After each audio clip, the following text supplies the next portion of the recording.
Hey les gars, j'espère que vous allez bien. On se retrouve dans une nouvelle vidéo qui est déjà ma deuxième vidéo à Ask. Il y a quelques jours, j'ai ouvert la boîte à questions sur Instagram et je vous ai demandé de me poser des questions par rapport à moi. Du coup, on est là pour y répondre.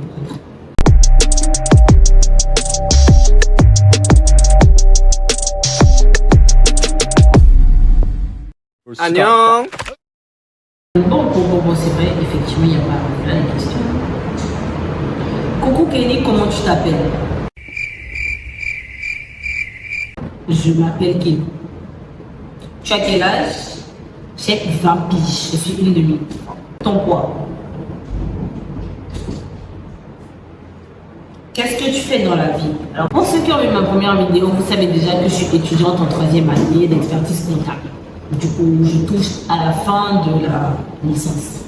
Ok, pause. Je suis également créatrice de contenu depuis le week-end dernier et employée à mi-temps dans la pâtisserie de ma mère. Tu es plutôt introverti ou extraverti? Je suis extraverti. Je crois que ça se voit sur mon visage. J'ai pas de mal à aller vers les gens, rencontrer les gens, etc., sortir. Voilà. Je ne sais pas ce que je peux dire de plus. Et je ne sais pas. Quels sont les groupes K-pop que tu stalles? On voit là une question intéressante. Très intéressante. Du coup, je stalle BTS, qui est mon ultimate groupe.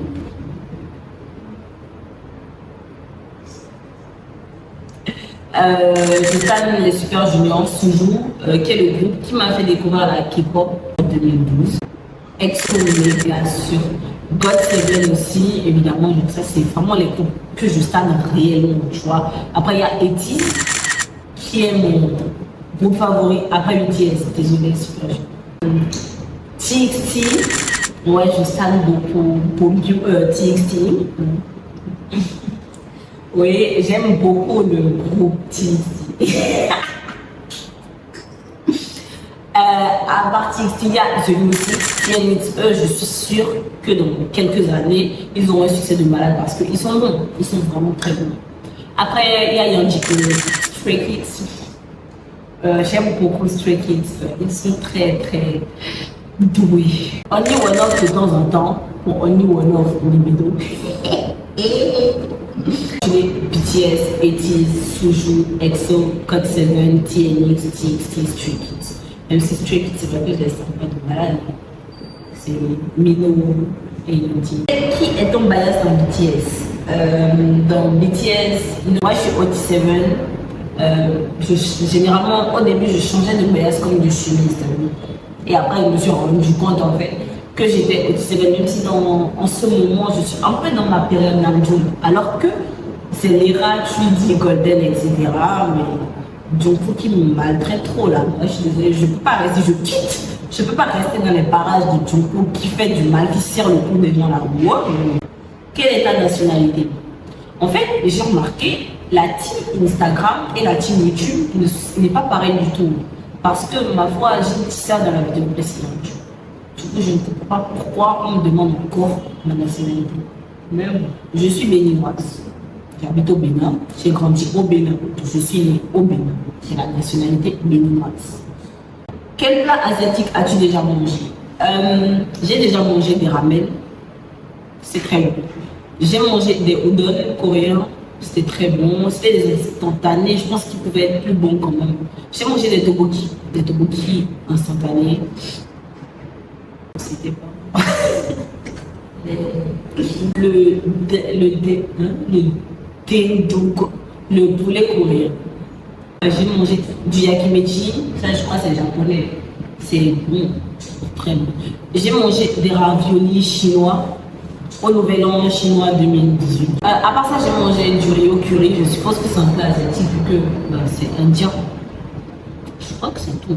Après, toujours au Nouvel An chinois, j'ai mangé un truc qui ressemblait à de l'IA. C'était bon. Tes hobbies. Niveau hobby, j'aime beaucoup lire. J'aime la lecture, j'aime lire, j'aime écrire. J'écris beaucoup sur Wattpad. Je ne vous donnerai pas mon blase, j'ai trop honte. À part ça, j'aime beaucoup la musique, principalement la K-pop. Écouter de la K-pop, regarder des MV. J'aime beaucoup regarder des séries, principalement des dramas. En ce moment, je suis plus ces dramas, on va se mentir, depuis Hidden Love.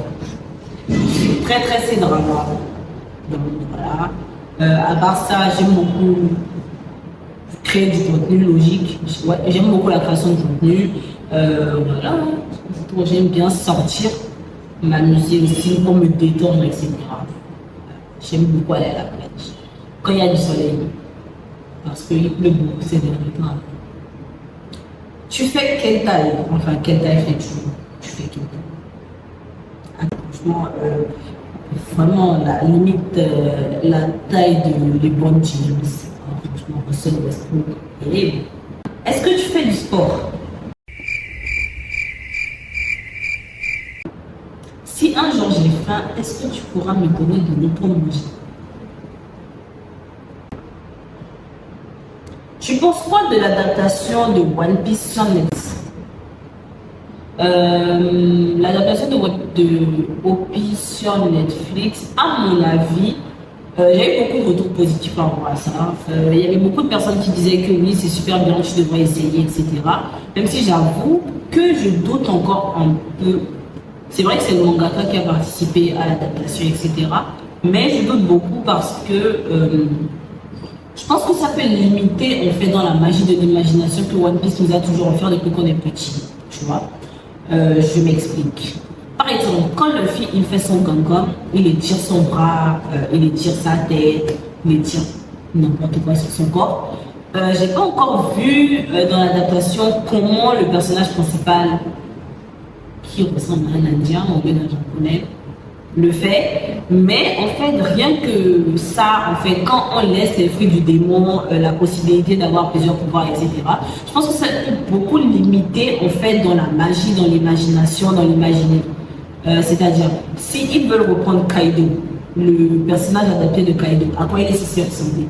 Orochi, Crocodile, Katakuri. J'aime beau réfléchir, je ne comprends pas. Même Ace, en fait, le pouvoir de Ace, de quelle manière, quel effet spécial va représenter exactement le pouvoir de Ace pour que ce soit aussi réaliste que dans l'anime. C'est-à-dire que moi, j'ai vraiment du mal, j'ai un peu peur, en fait. Même en voyant Arlong, quand la distribution elle est sortie, ils ont montré les différents personnages, etc. Quand j'ai vu Arlong, j'avoue, j'ai été un peu beaucoup découragée. Mon cousin, il m'a dit que c'est bien, mes potes, ils m'ont dit que c'est bien, mais honnêtement, là, je ne sais pas encore si je vais regarder, à vrai dire. Merci. Oui, j'ai des frères et sœurs. Je suis la dernière d'une fraternité de 4 personnes. J'ai 2 sœurs et un frère. Si vous voulez, dites-moi dans les commentaires. Et je ferai des vidéos avec eux, etc. Même s'ils ont de sales comportements à me dire. Alors les gars, c'est déjà la fin de cette vidéo. J'espère qu'elle vous a plu. Parce que, bon, ma foi, c'était juste une continuité de la première vidéo. La semaine prochaine, on va réellement rentrer dans le vif du sujet. Mais aussi, quand je dis rentrer dans le vif du sujet, on est déjà quand même dans le vif du sujet. Je crois que vous voyez à quel point je suis excitée par rapport à ma chaîne. Là, je suis trop contente. Parce que, en fait, la vérité, c'est que le train est déjà en marche. Je me suis réellement lancée, en fait. Et j'ai encore du mal à réaliser, mais je suis vraiment contente. Et j'ai hâte de poursuivre cette aventure avec vous, etc. Likez, commentez, partagez. Abonnez-vous et activez la cloche de notification pour ne rater aucune de mes prochaines vidéos. Ouais, parce que pour le moment, la fréquence que je vais garder, c'est 1 fois par semaine. Ça va être un peu chaud avec les cours qui ont commencé, etc. Mais par la grâce de Dieu, je vais essayer de me sortir.